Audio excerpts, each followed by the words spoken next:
Bonjour, bienvenue sur Objectif Math. Dans cette vidéo, je vous présente les solutions sur le calcul des fractions, paragraphe 1, partie 1, du livret de révision en mathématiques pour les étudiants souhaitant rentrer en classe préparatoire, MP2I, MPSI ou PCSI, au lycée Camille Guérin de Poitiers. On vous demande de simplifier les 5 expressions suivantes. Première expression, grand A égale à 1 demi, plus 2 tiers, plus 3 quarts, plus 4 cinquièmes. Deuxième expression, grand B égale à 1 moins 1 demi, facteur de 1 demi moins 1 tiers, facteur de 1 tiers moins 1 quart.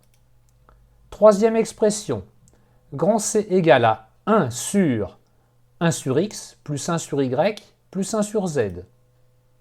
Quatrième expression, grand D égale x divisé par y fois z, plus y divisé par z fois x, plus z divisé par x fois y. Et E égale à 1 plus 1 sur 1 plus 1 sur 1 plus 1 sur x.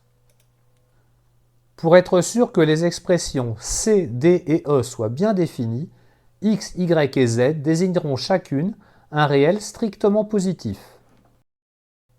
Dans toutes mes solutions, je vais vous montrer comment on peut effectuer les calculs mentalement.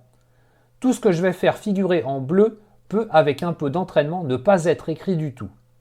Si vous pensez que le calcul mental est trop difficile, faites l'exercice une première fois par écrit et revenez-y quelques jours plus tard en essayant de le faire mentalement. Vous devriez maintenant mettre la vidéo sur pause et chercher à résoudre les exercices par vous-même. Voici une solution pour l'expression grand A égale à 1 demi plus 2 tiers plus 3 quarts plus 4 cinquièmes. On commence par ajouter les deux premières fractions.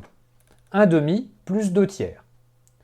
Notez qu'ici je mets les termes en couleur pour voir où on en est, mais en pratique vous pouvez suivre l'expression avec votre doigt ou bien, quand l'expression est un peu longue, tracer une petite coche au fur et à mesure de vos calculs. Il faut bien sûr réduire les deux fractions au même dénominateur. On prend 2 fois 3 égale 6 comme dénominateur commun. 1 demi est égal à 3 sixièmes et 2 tiers est égal à 4 sixièmes. 1 demi plus 2 tiers est donc égal à 7 sixièmes. On essaie de retenir 7 sixièmes sans l'écrire. On lui ajoute maintenant 3 quarts. Le plus petit dénominateur commun est 12. 7 sixièmes est égal à 14 douzièmes. 3 quarts est égal à 9 douzièmes. Donc 7 sixièmes plus 3 quarts est égal à 23 douzièmes.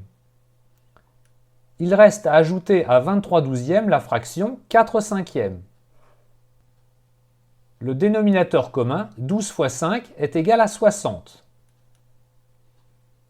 23 fois 5 est égal à 115.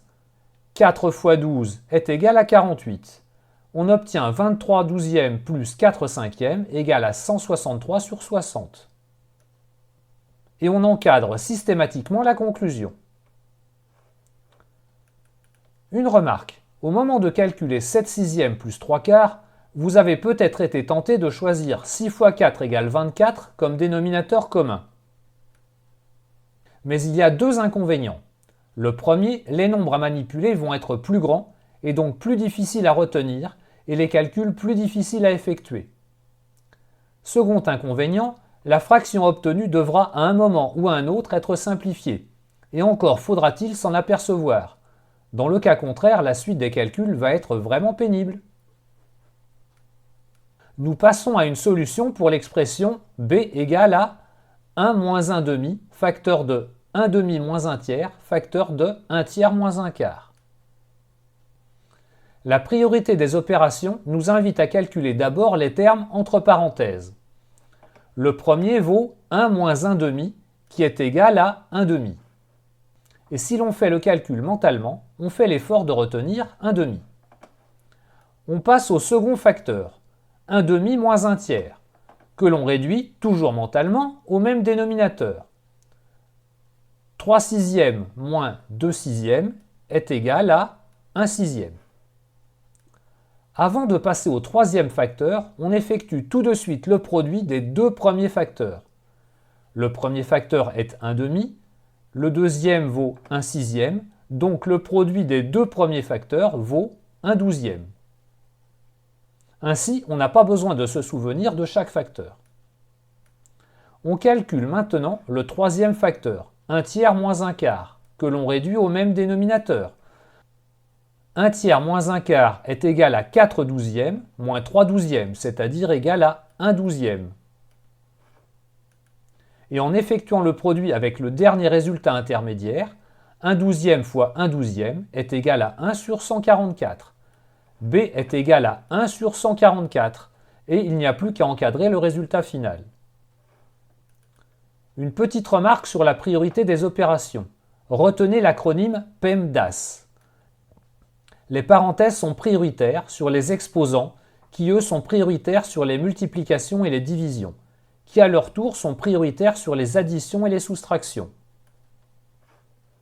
En cas d'égalité de priorité, comme avec la multiplication et la division, on effectue les opérations de la gauche vers la droite. On considère maintenant x, y et z trois réels strictement positifs. Et nous simplifions l'expression c égale à 1 sur x plus 1 sur y plus 1 sur z. Avant de simplifier, on va justifier l'existence de c. De quoi aurait-on l'air d'essayer de calculer une expression qui n'existe pas? Comme x, y et z sont supposés strictement positifs, les trois fractions 1 sur x, 1 sur y et 1 sur z existent et sont strictement positives. Et donc l'expression 1 sur x plus 1 sur y plus 1 sur z existe bien et est aussi strictement positive. Ainsi, c est bien défini. Si on avait seulement choisi x, y et z des réels non nuls, la somme 1 sur x plus 1 sur y plus 1 sur z aurait aussi été définie, mais elle aurait pu être nulle et alors c n'aurait pas existé. Pour simplifier c, nous commençons par simplifier son dénominateur. Ce dénominateur est une somme de fractions, que l'on réduit au même dénominateur. On choisit comme dénominateur commun x fois y fois z.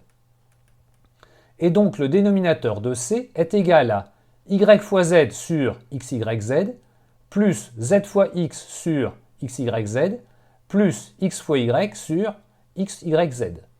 C'est-à-dire égal à yz plus zx plus xy sur xyz. C est égal à l'inverse de cette expression, donc C est égal à xyz sur yz plus zx plus xy. Et on encadre la conclusion. Nous passons à l'expression D. On se donne à nouveau x, y, z des réels strictement positifs. Et D est défini comme étant l'expression x sur yz plus y sur zx plus z sur xy. À nouveau, on justifie que l'expression D existe bien. Comme x, y et z sont des réels strictement positifs, les réels yz, zx et xy sont non nuls. Les fractions x sur yz, y sur zx et z sur xy sont donc bien définies et l'expression D existe bien. Notons que contrairement à l'expression C, on pourrait se contenter de supposer que x, y et z sont des réels non nuls, sans avoir besoin de supposer qu'ils sont strictement positifs. Pour simplifier D, on réduit les trois fractions au même dénominateur. On choisit comme dénominateur commun x fois y fois z. La première fraction est égale à x au carré sur xyz, la deuxième à y au carré sur xyz et la troisième à z au carré sur xyz. La somme pouvant s'écrire x au carré plus y au carré plus z au carré, le tout sur xyz. On a ainsi trouvé une expression simplifiée de D et on encadre le résultat. On termine avec l'expression E. Pour x un réel strictement positif fixé, on pose E égale à 1 plus 1 sur 1 plus 1 sur 1 plus 1 sur x. Pour justifier que E est bien défini, on va remarquer que toutes les sous-expressions de E ne font intervenir que des additions ou des quotients entre nombres positifs. Les résultats intermédiaires seront donc tous strictement positifs. Ainsi, tous les dénominateurs apparaissant dans l'expression de E sont non nuls, ce qui prouve bien que E est défini. On commence le calcul par la sous-expression la plus interne, à savoir 1 plus 1 sur x.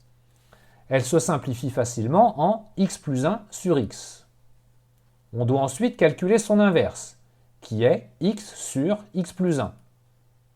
Ensuite, on ajoute 1, et on prend comme dénominateur commun x plus 1. On obtient la fraction intermédiaire 2x plus 1 sur x plus 1. On doit alors calculer son inverse, qui est x plus 1 sur 2x plus 1. Et enfin, on lui ajoute 1, ce qui donne la fraction 3x plus 2 sur 2x plus 1. E est égal à 3x plus 2 sur 2x plus 1, et on encadre la conclusion. Voilà, cette vidéo est terminée. À bientôt sur Objectif Math.